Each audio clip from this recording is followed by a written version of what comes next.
Ну, я работаю давно, и даже не верится иногда, когда встречаю учеников, которые уже тоже бабушки и дедушки, вот, и непростые люди, они работают в горздраве, да, в областном здравоохранении. Это Бабаджанов, да, это Зайнеев, да, и еще один из моих учеников, уже известный вам хорошо в Зармеде, это Хусанов Эркин Уктамович. Он директор по медицинскому направлению в Зармеде. Конечно же, гордишься этим. И потом они все очень хорошо относятся ко мне. Вот мне это льстит, мне это нравится. Значит, не зря я работала. Я и сейчас стараюсь помочь людям. Если кто обращается ко мне с какими-то вопросами, ради бога, пожалуйста, все, что знаю, я могу помочь. И еще мне очень хочется работать дальше, несмотря на мой возраст. На сегодняшний день наша медицина, она очень хорошо развита, идет такими интенсивными темпами. И мы, я думаю, совершенно не отстаем практически от других зарубежных государств в этой сфере. Albatta, yaxshi shifokor bo'lish uchun bu nazariya bilan amaliyotni uyg'unlashtirib oladigan kishigina yaxshi shifokor bo'la oladi.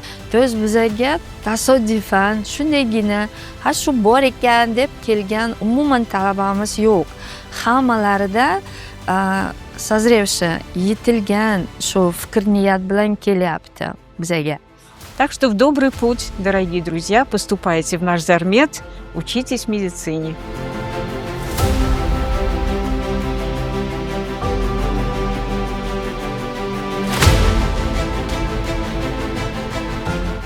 Tibbiyot oliygohida o'qish bu hali shifokor bo'lish degani emas. Bu uzoq va mashaqqatli yo'lning faqat boshlanishi. Xo'sh, qanday talaba kelajakda haqiqiy muvaffaqiyatli shifokor bo'lib yetishadi? Bugun bu savolga Zarmed universitetining professor ustozlaridan javob olamiz. Talabalar tibbiyotda tanlanishni eng asosan uyda boshlanadi. Ko'p talabalarimizni, misol uchun, ota-onasi, buvasi, bobosi vrach bo'lishi mumkin. O'shalar, естественно, tavsiya etadiki, что eng asosan bizning sohamni tanla, nimaki bo'lsa ham ertaga bizga shogird bo'lasan deb tavsiyalanadi. Ayrimlari talabalarda shunday bo'ladiki, tibbiyot sohasini tanlagani uyda, misol uchun, bironta bemor, og'ir bemor bo'lganda, vrachlarga yordam so'ragan paytida ular yordam berdi. Fidoyi yordam bergani uchun o'sha talaba shu fidolikka qarab o'ylaydiki, men ham shunaqa shifokor bo'lay, o'zimni kasbim uchun fidoyi bo'lay deb niyat qilib keladi. Ular bo'ladiki, do'stim bor, shu do'stim bilan birdan o'qib chiqay, ikkovimiz kelajakda shifokor bo'lamiz deb niyatda mana shu tanlab oladi tibbiyotni. Ayrim holatda bo'ladiki, men mana shu tibbiyotni sohani tanlaganimda shu vrach bo'lay yoki medpredstavitel bo'lay deb shu niyat bilan keladi. Har bittasi mana shu tanlagan sohasini maktabni bitirgandan yoki o'qigan paytda, repetitorga qatnagan paytida уже как бы yetiladi. Men shu sohani tanladim deb. То есть bizga tasodifan shundaygina shu bor ekan deb kelgan umuman talabamiz yo'q. Hammalarida sazrevshi, yetilgan shu fikr niyat bilan kelyapti bizga.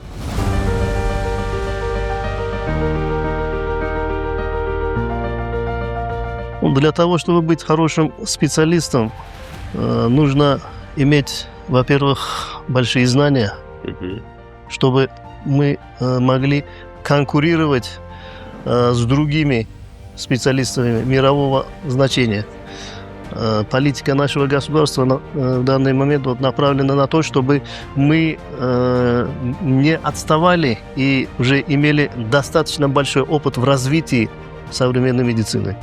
И чтобы современная медицина могла полностью оказать помощь больным, которые нуждаются в той или иной области. И эти больные, конечно же, они раньше обращались в зарубежные клиники обращались по поводу любого сложного или несложного заболевания, так как, я думаю, развитие того периода несколько отставало от сегодняшнего дня. На сегодняшний день наша медицина, она очень хорошо развита, идет такими интенсивными темпами, и мы, я думаю, совершенно не отстаем практически от других зарубежных государств в этой сфере.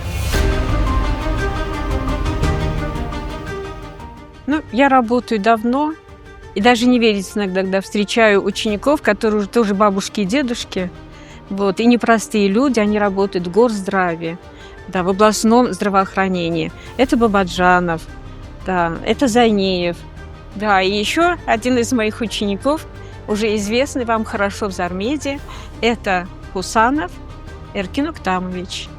Он директор по медицинскому направлению в Зармеде. Конечно же, гордишься этим. И потом они все очень хорошо относятся ко мне. Вот мне это льстит, мне это нравится. Значит, не зря я работала.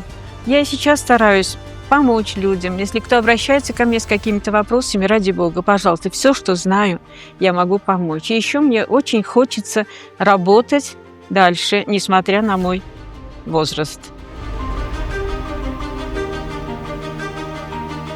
Albatta, yaxshi shifokor bo'lish uchun birinchi navbatda bu kitobni sevish kerak. O'qish, izlanishda bo'lgan kishi yaxshi shifokor bo'la oladi. Undan tashqari shifokor bo'lish uchun faqat o'qib diplom olish emas, insonparvar bo'lish kerak. Insonlar qalbiga yo'l topa oladigan, ularga mehr ulashadigan, ularni dardi bilan hamdard bo'ladigan, ularni dardini o'zida his qiladigan insongina shifokor bo'la oladi. Albatta, yaxshi shifokor bo'lish uchun bu nazariya bilan amaliyotni uyg'unlashtirib oladigan kishigina yaxshi shifokor bo'la oladi.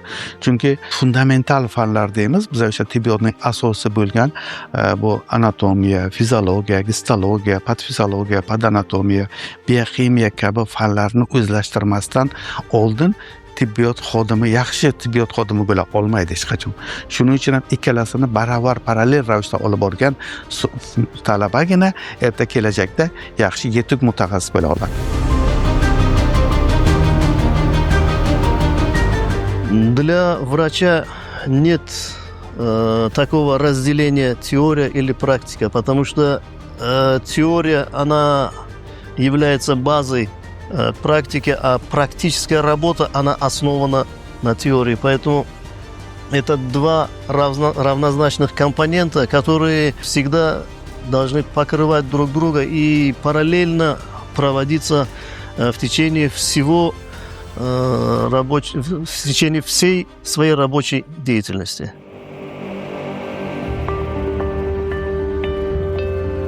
Qizlarimizda, ya'ni ayollarimiz, studentalarimizga ular 6 yil tibbiyot sohasida o'qiydi.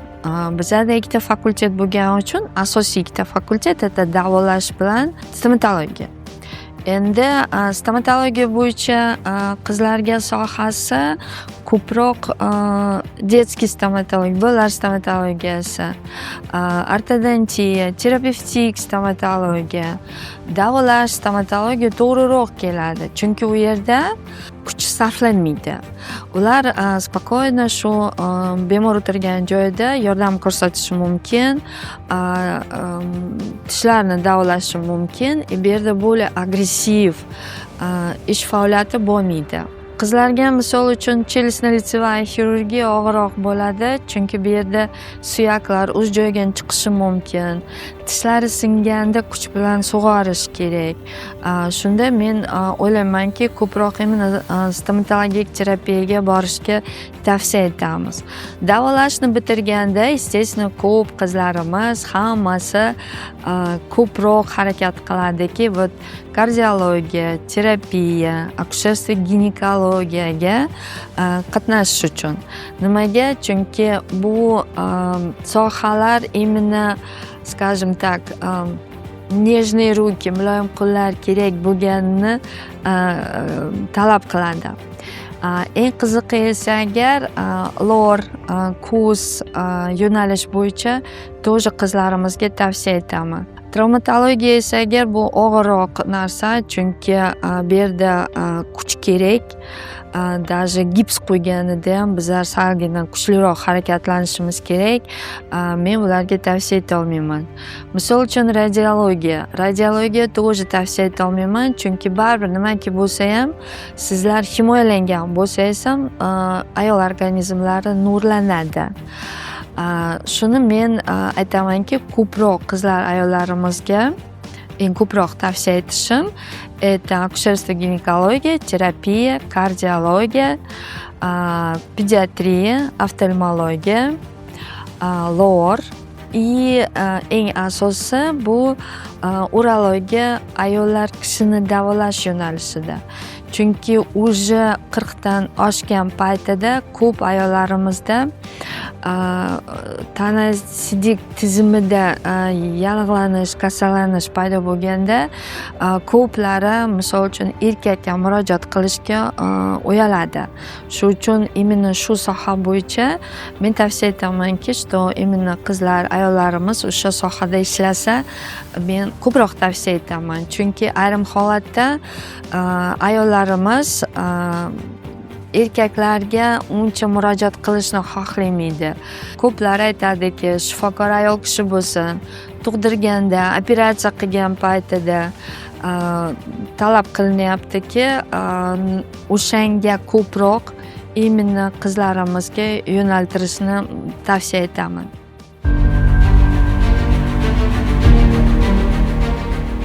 Значит, обычно студенты сами выбирают себе направление в жизни. Кто-то уже изначально знает, что он хочет стать медиком, врачом. И это здорово. Хуже, если родители настаивают. Все-таки у каждого человека есть свое призвание. Бывают случаи, когда не хочет человек в мединститут, родители заставляют, потом он мучается. Но чаще всего все здесь учатся по своей доброй воле. Ну, что касается бояться крови, к этому человек привыкает. Главное, есть желание лечить людей, помогать людям в самый тяжелый момент. Если это есть, то человек будет врачом. Он будет учиться и станет хорошим врачом. Да, я постоянно говорю, что ваша специальность очень ответственная. Вы несете ответственность за жизнь человека. Это очень интересная работа, очень ответственная работа. И вы должны забыть о себе. Вы должны помнить, что вы врач, вы даете клятву Гиппократа, которую не нарушите никогда. Так что в добрый путь, дорогие друзья, поступайте в наш Зармед, учитесь медицине.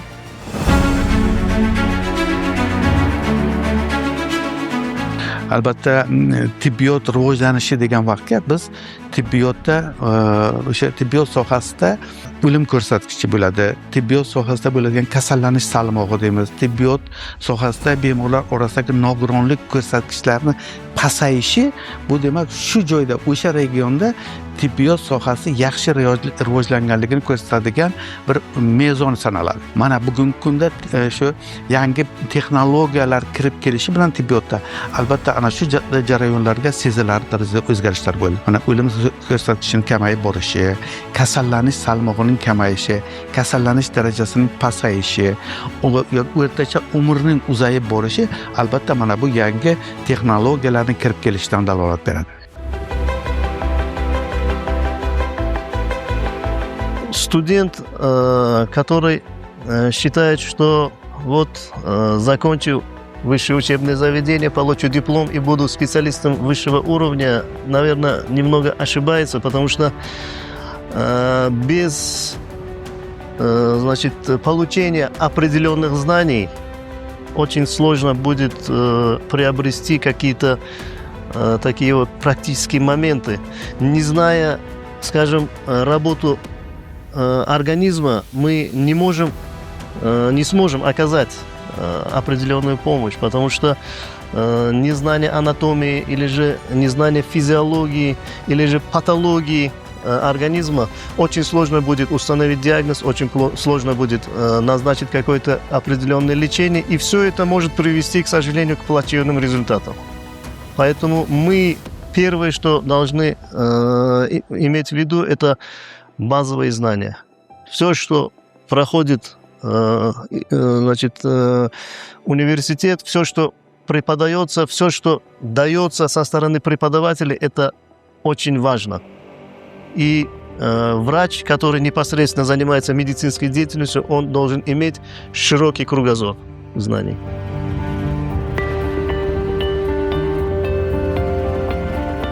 Hozirgi paytda sun'iy intellekt juda kuchli rivojlangani uchun bu profilaktika yo'nalishi bo'yicha juda katta yordam hisoblanadi. Biza tavsiya etar edikki, именно raqamli texnologiya, sun'iy intellekt yordamida mana shu tibbiyot sohasida ishlatish. Misol uchun chet ellarda esa agar sun'iy intellekt orqali ko'plari onkologiya kasalliklarini oldin tashxis qo'yilyapti.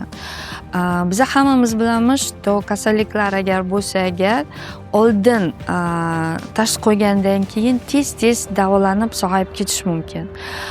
Raqamli texnologiya, ya'ni sun'iy intellekt bilan birgalikda men o'ylaymanki, profilaktika ishlarida bu eng qulay, hozir eng kuchli narsa deb hisoblayman. Chunki sun'iy intellekt, ya'ni raqamli texnologiya orqali biza kasalliklarni to'g'ri tashxis qo'ya olamiz.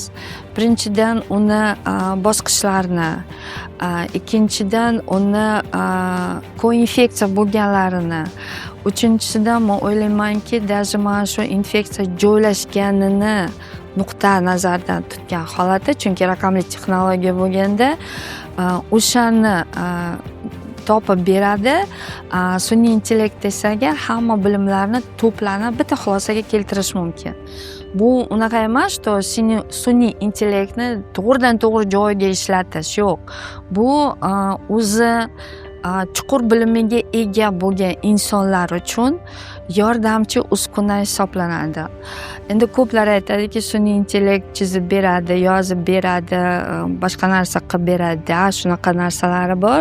No, tibbiyot sohasida sun'iy intellekt bilan raqamli texnologiya esa juda katta qadam tashlagandan keyin o'ylaymanki, shifokorlarni, ya'ni izlanuvchilarni uchun bu yaxshi yordamchi uskuna bo'lgani uchun izlanishlar bo'lganda hozir hamma biladiki, mana Nobel mukofotlarini olyapti. Hujayra autofagiya bo'lgan paytda, yana bittasi regeneratsiya turlari tezlashtirilgani uchun mana shu yordamida oldingi vaqtlarda esa agar biz ko'p adabiyotlarni biblioteka, elektron bibliotekalardan to'pib, analiz qilib, juda ko'p vaqtlarni sarflar edi. Hozir sun'iy intellekt yordamida ko'p informatsiyani biz tez olib, o'shani как-раз davo yo'lishiga to'g'ri tanlab olyapmiz. Eng qiziqi esa agar tibbiyot yo'nalishi bo'yicha hozir raqamli texnologiya, sun'iy intellekt xirurgiya yo'nalishida, onkologiya yo'nalishida, ya'ni akusherskiya ginekologiya yo'nalishida juda keng ishlatilyapti. Men o'ylaymanki, o'zimizda mana Zarmet universitetini bitirgan talabalarimizga ham тоже tavsiya beramanki, именно xirurgiya, onkologiya, akusherskiya ginekologiya, ya'ni mikroxirurgiya, oftalmologiya yo'nalishi bo'yicha именно raqamli texnologiya, ya'ni sun'iy intellekt birgalikda foydalangan davolasaga o'ylaymanki, bemorlarni davolashiga qisqa vaqt muddatida davolab sog'aytirishga imkon beradi deb o'ylayman.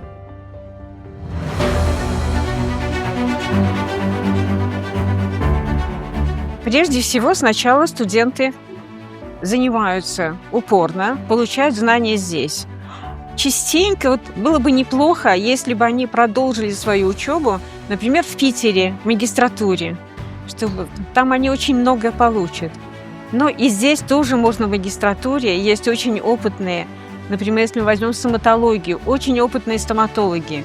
И студенты уже со второго, буквально с первого курса начинают практиковаться, уже получают какие-то знания, им становится интересно. И часто я на уроке замечаю, что я даю термин, а студент начинает дополнять, он уже что-то знает, значит, он уже к каким-то наставникам обращается. Значит, очень важно, чтобы не только теория, но и практика подключалась с самого начала обучения.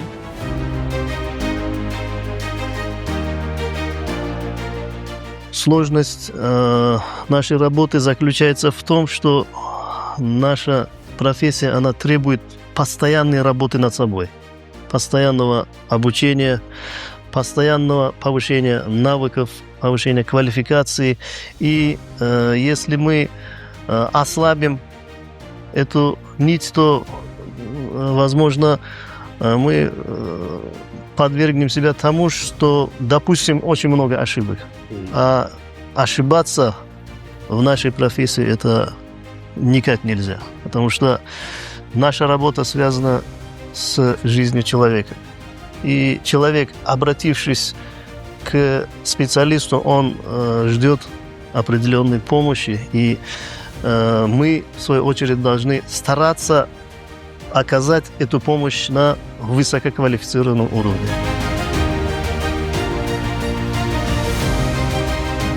Albatta kelajakda endi tibbiyot sohasida albatta kutiladigan yangiliklar ko'p bo'lishi kerak. Chunki birinchi yangiligi bu bemorlarni o'tirgan joyida, ishlaydigan joyida, o'qiydigan joyida, yashash hududida bo'lgan holatda ularni genetik xususiyatlardan kelib chiqqan holatda kelajakda qanday kasalliklar kutilishi mumkin bo'lgan, shuni oldini olish chora-tadbirlarini belgilaydigan darajada tibbiyot rivojlanadi bundan keyin. Universitetimizning ushbu ustozlari mehnat faoliyati davomida umumiy hisoblaganda 100 mingdan ortiq talabalarni o'qitishgan. Shunday katta tajribaga ega ustozlarimizdan yaxshi shifokor bo'lish uchun ushbu video orqali asosiy savollarga javob oldik.